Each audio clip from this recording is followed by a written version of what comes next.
Week 17 of the fantasy basketball season. Here's a few centers I look to sell and trade this week. The first center, Joel Embiid of the Philadelphia 76ers. I know I mentioned him all season long on the sell list as Embiid, but he hasn't been healthy. Sixer team, it's been a train wreck this season as well, and they just came off a loss, 32 points to the Chicago Bulls. On the year for Embiid when he plays, he's a great player, no doubt about it, but availability has been a big issue for him over the last 3 seasons. On the year, 23.8 a game, 8.2 boards, 4.5 assists, 1.2 threes, and 44% from the field for Embiid. So right now, they're going to see what they're going to do with Embiid is his Sixer team. They're mailing it in, and I think at this point, they're going to look for a draft pick is Philadelphia, where there might be some big movement in the offseason of some players with some big contracts off this roster. So Embiid, like I said, he needs a knee surgery regardless in the offseason. At this point, I think Philadelphia should shut him down. He gets that surgery early, and he could come into close to 100% maybe next season in training camp as Embiid. So the last few games, February 11th versus Toronto, 27 points,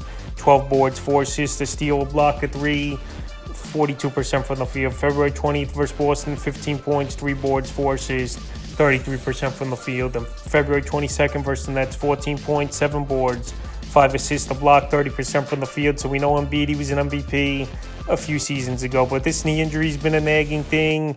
And I think a thing that really did him in is playing the Olympics in the summer as well, where he could have rested the majority of the summer and came into training camp almost 100%. So right now, with Embiid, I believe is going to get shut down with the bad season this Philadelphia 76er team has had.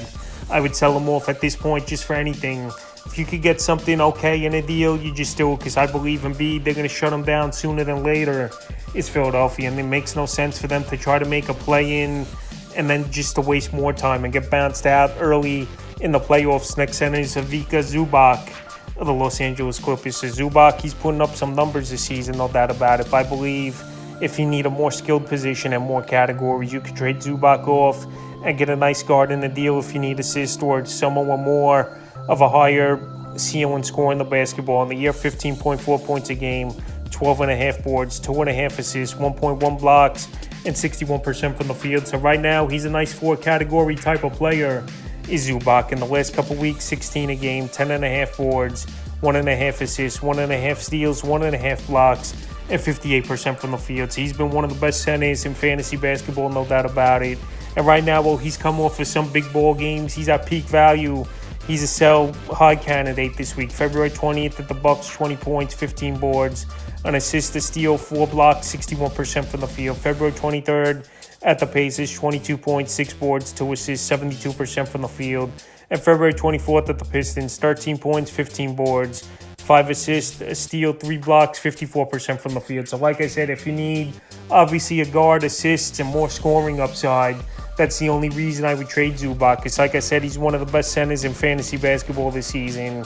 He's one of the better players on this Clipper roster, where Kawhi Leonard you can't count on. Norman Powell's been banged up.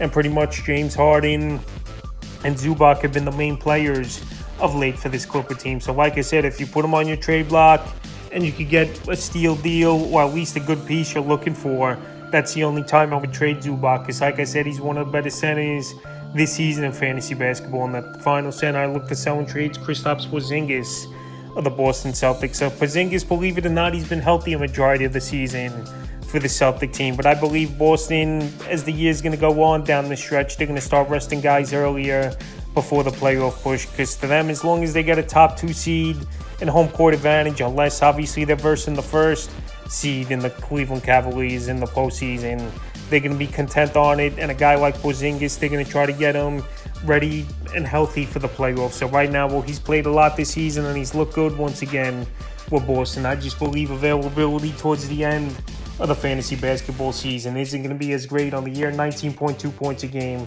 6.9 boards, 2 assists, 1.6 blocks, 2.4 threes, and 47% from the field. So Porzingis, he is a 4 or 5 category type of player, obviously. In the last couple weeks, 19.5 a game, 6.5 boards, 1.5 assists, 1.8 blocks, 2.3 threes, and 50% from the field. So being that third or fourth fiddle in the offense, he's still going out there, getting his numbers. He fits his team well as Kristaps Porzingis. And like I said, for the majority of the season, he's been healthy, but it's always something towards the end of the year where he tires out. And obviously at 7'3", it's tough, obviously, to go through a full NBA season taking a beating on a frame like that, where it's tough to recover at times when you're that height. February 12th versus the Spurs, 29 points, 6 boards, an assist, a steal, a block, 3 threes, 62% from the field. February 20th at the Sixers, 17 points, 4 boards, an assist, a steal, a block, 3 threes, 45% from the field. And February 23rd versus one of his former teams, the New York Knicks, 15 points, 7 boards, 2 assists, a steal, 3 blocks, 2 threes, 40% from the field. So like I said, scoring, 3-point shooting, and shot blocking and rebounding at times, Porzingis is going to bring fantasy owners. But in terms of staying healthy, and like I said, if the Celtic team has a lot wrapped up down the stretch in the last couple weeks, I believe Porzingis, he's going to get some load management games here and there if he's healthy. Because I know last season they got to the finals in the playoffs where Porzingis was banged up until he was ready in the finals. But I believe this season they want him healthy. And like I said, he fits this offense well. So right now, while everything's going well, and Porzingis is pretty much a peak value the way to fit this Celtic team. He's a sell high center this week. So that's a few centers I look to sell and trade for Week 17 of the fantasy basketball season.